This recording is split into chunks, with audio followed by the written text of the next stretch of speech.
Hey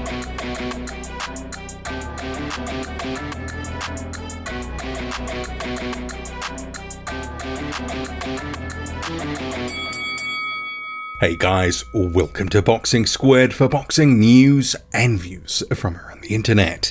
Post-fight reviews for Frank Sanchez vs Carlos Negron, plus two other heavyweight fights on the Wild Hovhannisyan undercard.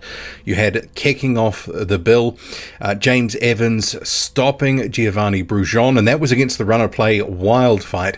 And also another one that I think for Michael Polite-Coffie, you have to say his career is in limbo, picking up a third straight loss against the Armenian Gurgen Hovhannisyan.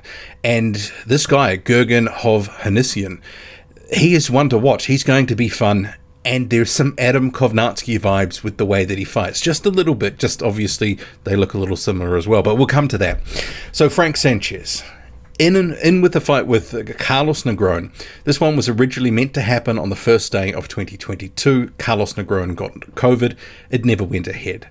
But they've had it, and it was meant to be a showcase to really show off Frank Sanchez his wares, and he'd come into this one saying, I'm going to get a knockout, I'm going to prove to people I'm more aggressive. And as I said ahead of this fight, stopping Carlos Negron in this sort of fight didn't really matter whether he was being aggressive or not. Ultimately, he needed to look good. A stoppage, well, he ended up getting it, but he did struggle a little bit along the way, tried to force things a little bit too much. And you got to say, the extra weight that he had at a career high 247 pounds, bearing in mind, what is he, 6'3", so that probably means he's like 6'2", didn't necessarily, I don't think, suit him as well as the sort of 235, 240 tops. But Carlos Negron, you have to give him some credit because he came in here, he was in good shape. There'd been talk that this is one of his best camps ever. Herman Caicedo, his coach, talked up what he could do. And actually, the first 5 rounds, pretty competitive stuff. You had Frank Sanchez coming out, trying to prove a point, trying to take his block off, really letting his hands go early. But you had Negron either riding shots or managing to get out of the way. And with Carlos Negron making Frank Sanchez miss and also making him work, you saw Sanchez just slow a little bit, and there was a question, well, what's going to happen later in the fight? But ultimately, it was Negron that started to slow. So you had an even first 5 rounds, bit of back and forth action. Sanchez, landing the odd, good-looking shot, and then Negron having some success of his own. On the back of the jab from the outside, he was able to land some body shots too, but nothing telling, nothing where you're like, well, Sanchez is in trouble here. Pretty even first 5 rounds, and the stats for the punches reflected that 41-40 respectively in favor of Sanchez. But after that, Carlos Negron started to feel a little bit of the pace of the fight, started to slow down, wasn't a lot on those punches, and you had Frank Sanchez starting to land, not consistently, but he was starting to get the odd big shot in, and this was wearing Carlos Negron down. Ultimately caught up with him in the 9th round. Huge right hand lands, reminiscent a little bit of Dominic Brazil landing on Negron about 3 or 4 years ago. And you had Carlos Negron slumping to the canvas, head and arms through the ropes. I didn't think he was going to beat the count here, but he did. So he gets up and wild exchange follows. Sanchez trying to finish the job. Negron just swinging wildly, landing a few shots of his own. But ultimately, you had Sanchez catching up with him with a few heavy shots, and the referee was like, nah, that's it, jumps in. And this was at a time where you had Negron still swinging, still landing, but he was also still taking punches. A little bit premature, but it did look like it was only going one way.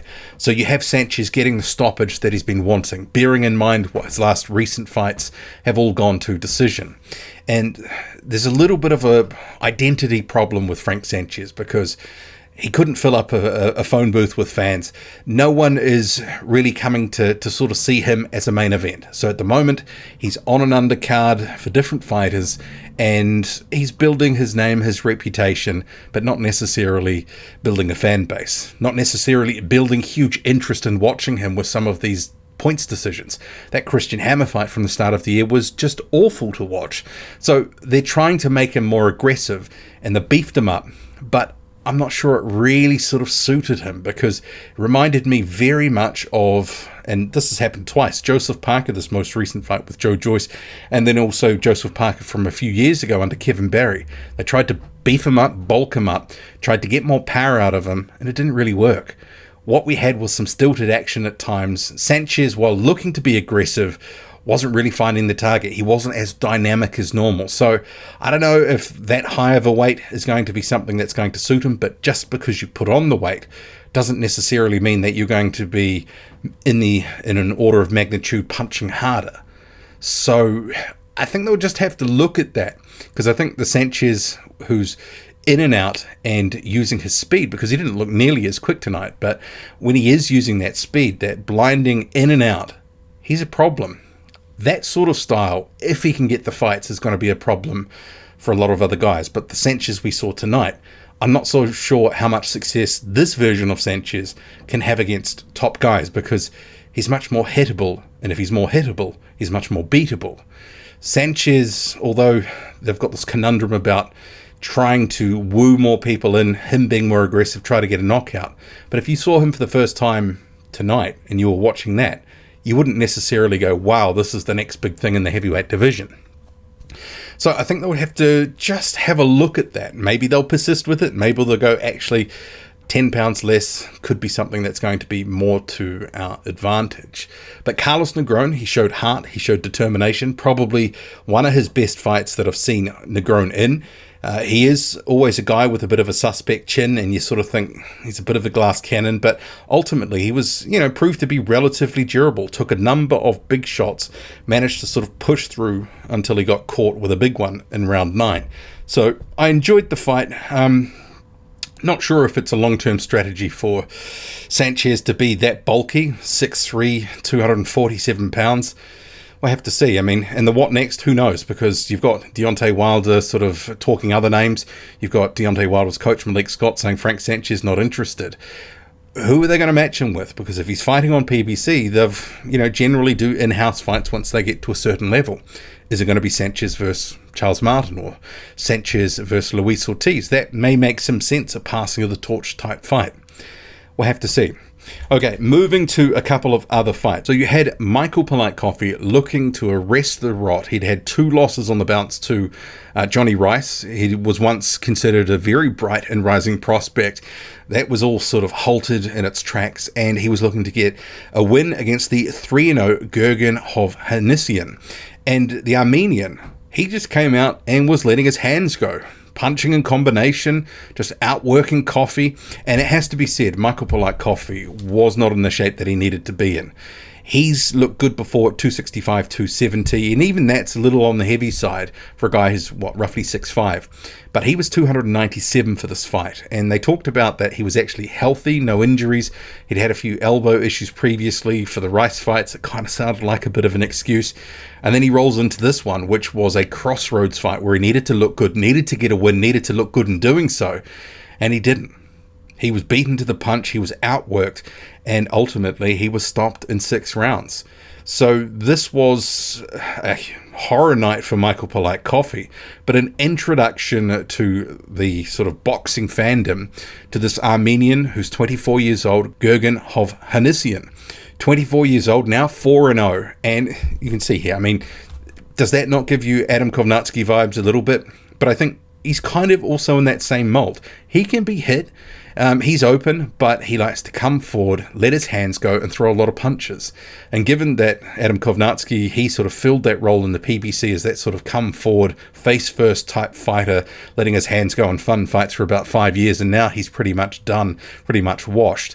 I guess there's an opening for someone to fill it, and maybe it could be this guy. And perhaps you could actually have him in his next fight fighting one of the other guys in the other heavyweight fight, which was on the undercard. So you had Geovany Bruzon. He was coming off, earlier this year, he lost to, and this is also from that card from New Year's Day, he fought Lenia Pero. Fun fight, ultimately lost that one, but he was up against the unbeaten James Evans Jr. He was bossing that fight. He was really putting it on. Evans had him down heavy. Only for the next round, Bruzon goes to finish him off. And in some wild exchanges, he gets caught.